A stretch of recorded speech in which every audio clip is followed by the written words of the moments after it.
Halo wasn't born, it was forced into existence. A weird little sci-fi prototype on Mac was ripped out of its comfort zone and bolted onto a brand new Xbox that had everything to prove. A handful of devs, no sleep, broken tools, and a deadline that didn't care. Out of all the chaos came a miracle. A ring in the sky, a faceless soldier in green, and a game that went from side project to the reason an entire console even existed. And then the miracle became a prison. Every sequel had to be bigger, every launch had to be louder. Halo 2 nearly collapsed under its own ambition.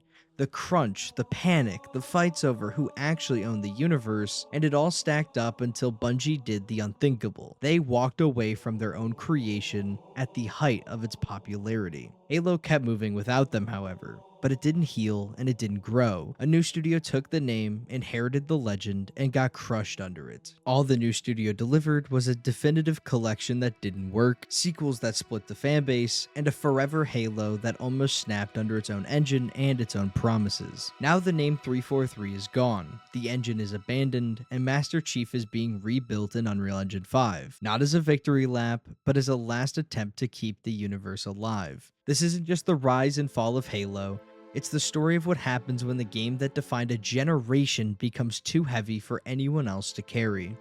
Halo doesn't start as a killer app. Its story starts as a side project in a cramped Chicago office, where Bungie is mostly known for making weird Mac shooters like Marathon and a brutal tactics game called Myth. The first version of Halo isn't even a first-person shooter, it's a real-time strategy game with tanks crawling over rolling terrain, more like Myth in space than anything you'd recognize as modern Halo. With every iteration, however, the camera kept dropping lower and lower, until eventually the project was mutated into a third-person action game with jeeps and infantry. That's the version of the game that would be shown off at Macworld 1999. A mysterious ring world, a sci-fi war, all running on a Mac and highlighted on stage by Steve Jobs. In a different timeline, Halo isn't a Microsoft legend, it's an Apple showpiece. They wanted to launch the original Xbox with something huge, something that can prove a new console from a Windows company belongs next to PlayStation. In 2000, they buy Bungie completely outright.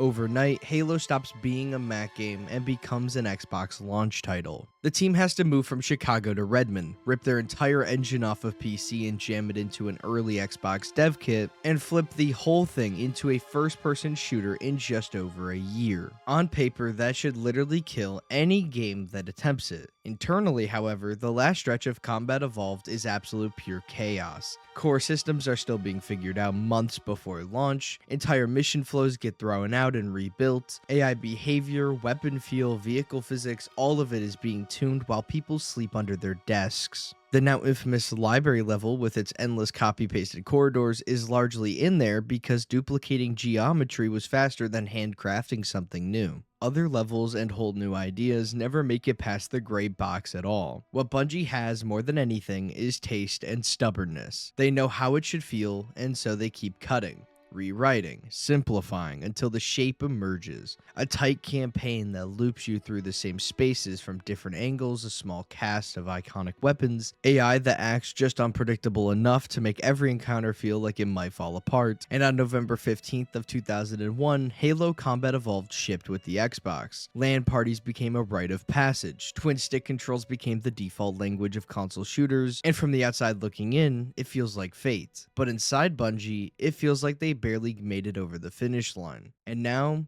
they were being asked to do it again, but bigger. Halo 2 was supposed to be the victory lap, the game where Bungie can finally deliver on everything they had cut from the first game. They want bigger battles, more cinematic storytelling, a full Earth invasion, and a multiplayer mode built around this new thing called Xbox Live. They start designing a massive Earth arc, however this concept was not going to be easy to implement. Forerunner structures buried under the African desert, revealed through huge set pieces. They imagine a guardian world of vast forests and alien ruins. On the technical side, they were rewriting rendering, tools, and netcode all at once. And then on top of all of it, they showed it off far too early. At E3 2003, the live demo that they displayed that made other shooters at the time look completely ancient was not actually real.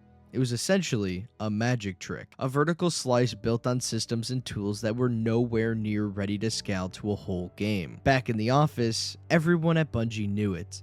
The engine's just simply not fast enough, the content pipeline is a mess, and half the things faked for the demo just simply don't exist as reusable features. So halfway through development, Bungie makes the call that will haunt Halo 2 and fans forever. They start absolutely obliterating the features in the game. The long, ambitious Earth campaign is hacked down. The Earth arc concept is quietly buried. Whole levels vanish. Extra Arbiter missions just completely go missing. Some of this content only survives as names and design docs and fragments dug up by modders years later. The story is rewritten late and fast to stitch the remaining levels into a coherent spine. That's how you get the infamous cliffhanger. It wasn't a bold, unresolved ending. It's just the sound of a game smashing directly into its deadline. Halo 2 has to ship. Microsoft absolutely needed it, and the Xbox needed it. Staff are already deep into crunch, late nights, long weekends, everything Halo 1 had, but even more. When the game hit shelves in 2004, however, it's an absolute explosion. Records are broken. Xbox Live was transformed from a curiosity into a social platform. Entire high school friend groups organized around custom lobbies and clan matches. Everyone's calling it a masterpiece. Inside Bungie, they're calling it an absolute disaster. Although it was financially successful for Microsoft, Halo 2 nearly broke them. The last-minute cuts, the constant firefighting, and all-consuming pressure, it was clear. They were completely burnt out. Making games this way just wasn't sustainable. But the success is too colossal. So from Microsoft's point of view, there was only one conclusion that seemed reasonable. We need you to do it bigger, and we need you to do it again. Halo 3 was the finish the fight moment. They were on new consoles, with a new engine and a marketing budget that looked more like a Hollywood film than anything a video game had produced. And Bungie's priority behind the scenes was very simple. Don't repeat the Halo 2 disaster. They locked the tech down early. The Halo 3 engine is built specifically for the Xbox 360 in mind, with HDR lighting, huge vistas, and big set-piece rendering. They even chose a slightly odd native resolution just to keep the frame rate and effects stable. After the pain of Halo 2's late changes, they were much stricter about the scope of Halo 3. Some of the most iconic things in Halo 3 started as dev tools. Theater mode began life as an internal replay system for debugging. Forge is a way for designers to move spawn points and objects around quickly. At some point, someone realized that they're actually kind of fun, and so Bungie hardened them into real features, gave players access to them, and accidentally created a culture of clip sharing and map editing for years to come. To the public, Halo 3's launch in 2007 was a coronation. It was the biggest launch in entertainment history to that point, and it had lines wrapped around city blocks. But despite what the fanbase felt was Halo 3's launch, Bungie felt something completely different. They felt like, yeah, they could still hit the impossible target, but they were starting to grow awareness to the fact that they didn't really want to, or at least not forever, because even with the better planning of Halo 3, it still took a massive toll on them. The long hours weren't gone, the crunch wasn't gone, it was just being slightly better managed. Veterans were tired. Some were now starting to think about what life after Halo actually looks like, and for many, they felt like it might be a better future. Halo ODST barely fit the category of a brand new Halo game. It was a smaller project, and it wasn't necessarily supposed to be a mainline title. They were reusing as much as possible. The Halo 3 engine, the same assets, and they were moving as fast as possible as well. What was initially supposed to be a 2 to 3 hour downloadable game quickly turned into a full-scale, full-priced Halo game. That decision to make it full-priced created some friction. Some players felt like it just simply wasn't worth $60 for recycled tech and a shorter campaign. Others see it as some of Bungie's best work. Halo 3 ODST was a surprising flop, selling about half of the copies that Halo 3 did in its lifetime sales. Despite the flop, Bungie still had one more game to go, Halo Reach. This was Bungie's goodbye letter, a prequel set on a doomed planet you already know is going to fall. No Master Chief, no invincible myth, just a noble team, a group of Spartans who are important enough to matter, but not important enough to survive. You can feel Bungie dumping everything they have left into this one. Technically, Reach is accumulation, more AI, more variety in missions, massive battles, and even space combat missions. Artistically, it leans darker. The campaign is built as a tragedy. Each member of the noble team gets their moment, and one by one they're killed off. Multiplayer is where you can see Bungie's "we're leaving anyway, so let's try some stuff" energy. They added armor abilities, sprint, armor lock, jetpack, holograms, loadouts, and for people who grew up on the pure, even start arena Halo, this is the day the music starts to change. For Bungie, it's experimentation they'll carry into Destiny: mobility, class-like roles, more expressive sandboxes, and more. The Reach beta melts servers, millions pile on, they break matchmaking, forcing Bungie to scramble to shore up their infrastructure. It's a stress test not just of systems, but on how violently the fanbase reacts to change. They didn't like it. The change just wasn't at the time what players wanted. The sprint especially became a very, very decisive topic. Despite this, Halo Reach sold pretty well. The game was actually beloved in future years at least, and by the end, Halo Reach was seen as a glorious send-off. Behind the scenes of all this, another story was fully playing out. This is going to be the full in-depth falling apart of Microsoft and Bungie from my knowledge. From Halo 2 to Halo 3, Bungie began negotiating its freedom. They were exhausted by years of crunch and the pressure of always being the Halo studio. They were also frustrated by IP ownership. Every new universe they would imagine would belong to Microsoft. It also doesn't help that Microsoft offered them a nice solid payout after Halo 2 that Microsoft never delivered on, eventually backing out of the arrangement, which infuriated Bungie. That was the final straw, and Bungie wanted out. And in October of 2007, right after Halo 3's launch, Bungie would announce just that. It was going to become an independent studio again. Microsoft would keep a minority stake in the company,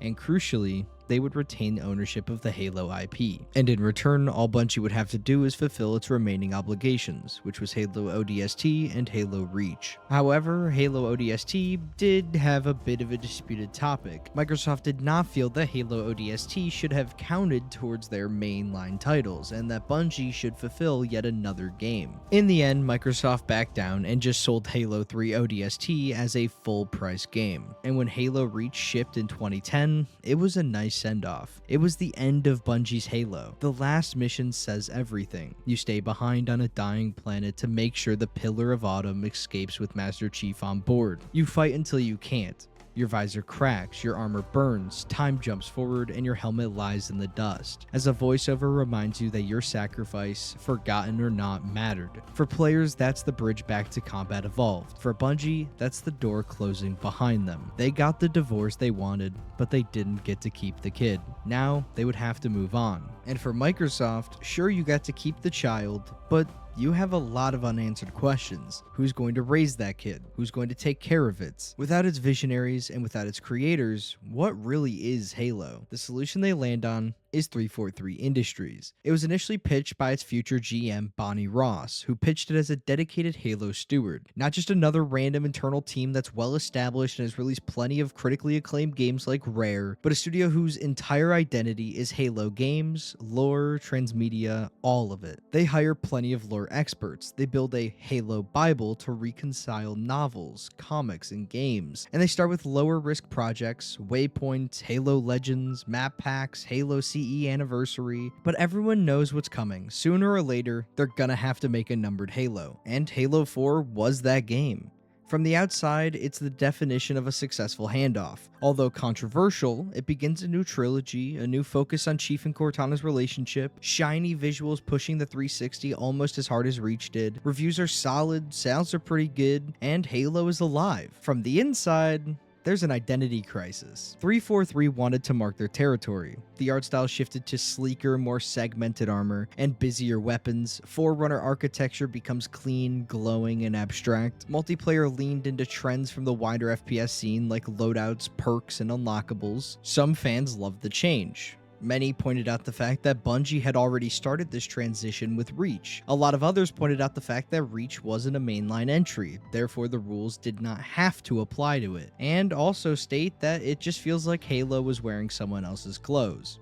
which is a pretty good line. Halo 4 didn't kill the franchise by any means, and was actually pretty successful for Microsoft and 343 as a baseline entry. But the cracks were starting to show. Then, the Master Chief Collection takes a sledgehammer to everything 343 was trying to build. On paper, the Master Chief Collection is the easiest win in the entire world. 4 campaigns, unified multiplayer, 1 launcher, but in practice, it launches in a nearly unplayable state. Matchmaking fails constantly, parties break, playlists glitch. It takes literal years of patches, apologies, and overhauls to get the Master Chief Collection into the shape it always should have been. This doesn't just frustrate people, it nukes the trust that 343 was hoping to build. It's your definitive Halo experience, but it barely works. What does that say about the custodians of the series? Is Halo in good hands? Well, Halo 5 was supposed to answer that question. 343 was swinging for the fences. They wanted to deliver after the disaster that was MCC. The marketing was incredible. Hunt the Truth podcast, dueling trailers, and a narrative about Spartan Locke hunting a rogue Master Chief. The promise is a morally messy story where your faith in your hero is tested. The game did not deliver on that story. In the campaign, Chief is barely there. Locke's squad dominates the runtime. The big ideological clash between them is reduced to a single awkward fistfight. Cortana's new role and motivation split the fanbase even harder. It's not just that people are disappointed, it's that for a second time in a row, the game they were sold and the game they got feel like 2 different things. Then there's the split screen problem. Halo has always been 4 friends on a couch, 2-player co-op through the campaign, and Halo 5 cuts local co-op in favor of visuals and performance. For a ton of players, that's the breaking point. It feels like 343 doesn't even understand the soul of the series at all. What's ironic is that Halo 5's competitive multiplayer is actually fantastic. Many people enjoyed it. The shooting is tight, movement is responsive, arena mode has real legs, but by then, the damage was done. You can't market one story, ship another, remove a foundational feature, and expect people not to notice. The 343 era isn't a string of catastrophic flops, it's something subtler and maybe more dangerous. A slow bleed. Good games that don't feel right. They seem to be slowly losing their identity over time. They all have bad launches that erode trust, and changes that seem to ignore why people fell in love with the series to begin with. Although they're not universally hated, they're not beloved either. And hanging over all of it is a technical choice that will eventually drag everything down. The slipspace engine. Halo Infinite was supposed to be the apology, the soft reboot, the course correction. They were essentially saying sorry for the bad campaigns or the bad multiplayer that the games were launching with, especially the bad launch of the MCC. They're going to have a new engine, they're going to go back to the basic art style, and of course, they're going to have Master Chief front and center. A semi-open ring world that tried to recapture the combat evolved sense of stepping onto a planet and realizing, oh, this is bigger than I thought. To get there, 343 commits to the slipspace engine, a proprietary engine built on top of heavily modified legacy Halo tech. In theory, this gives them control. In practice, it gives them headaches. Reports from inside describe slipspace as powerful, but archaic. It was hard to tool up, it was hard to train people on, and it was hard to modify, due to the fact that Microsoft's contractor rules means that huge chunks of the slipspace team are rotated out in 18-month intervals, taking their knowledge with them, meaning everyone else that gets hired has to relearn what those people already knew. And every single time someone got rotated out, it was pure chaos. Somewhere in that chaos, a Battle Royale style mode, codenamed Tatanka, gets greenlit with certain affinity. Somewhere later, it's either drastically reworked or completely shelved. Infinite itself had to shift direction more than once due to this simple contract rule. The first time the world really sees this game is in the 2020 gameplay demo. On a design level, it did look promising. The grapple shot, classic art, and openish encounters. On a surface level, it just looked off. Flat lighting, texture poppin', and the camera lingered just a little too long on a single brute's low-detailed face. It instantly spawned a meme. Craig. The reaction was so bad that Microsoft does something you almost never see for a flagship title. They delayed the game a full year. The Xbox Series X and S launches without a Halo title. Behind the curtain, that means another year of pushing through the slipspace engine. And development didn't go any more smoothly after that. It was slow, like really slow. When Infinite finally lands in late 2021, the core is strong. The grapple shot changes everything. The campaign's moment-to-moment combat feels closer to Bungie than anything 343 had done in previously. The tone is warmer, less self-serious than Halo 4 and 5. Multiplayer at launch, mechanically, is fantastic. Somehow they found a way to make all of the new Halo fans that came for Halo 4 and 5, and all the fans that are OG from Halo 1, 2, and 3, all happy. The sprint was really not that noticeable. All the additional features were kind of just like an add-on. It all felt natural and all felt like OG Halo, while keeping what made the new Halos with 343 somewhat interesting. Unfortunately, the base game was not enough to save it. The live service aspect of it was its ultimate downfall. Content updates were slow, roadmaps were never delivered on time, promised features like Forge and Co-op were shipping late, battle passes were thin, customization was a complete mess and disaster with overpriced colors and outfits. For a series that used to set the pace, Halo now seemed like it was chasing the competition instead of setting the competition. Even simple features like adding a playlist for just Slayer was a problem. The engine just simply couldn't handle it, or at least the developers couldn't figure out how to get the engine to handle it. The player numbers then quickly fell off, from millions to just a couple thousand. Within just a couple months, Halo Infinite went from being a well-received Halo game to being completely dead and forgotten. The developers just couldn't deliver the content that they had promised. They just simply couldn't find a way to get the players to stay. And with player numbers falling, and most importantly with profits falling, in early 2023, Microsoft cut thousands of jobs across Xbox, including a significant portion of 343 staffers. Ex-employees talked openly about unrealistic expectations, a painful engine, wasted work, and a studio that was set up to fail. Leadership changes at 343 were inevitable, and did happen. Internally, Microsoft starts asking the question from the outside: what exactly is 343 going to do now? The answer isn't as drastic as you may be thinking.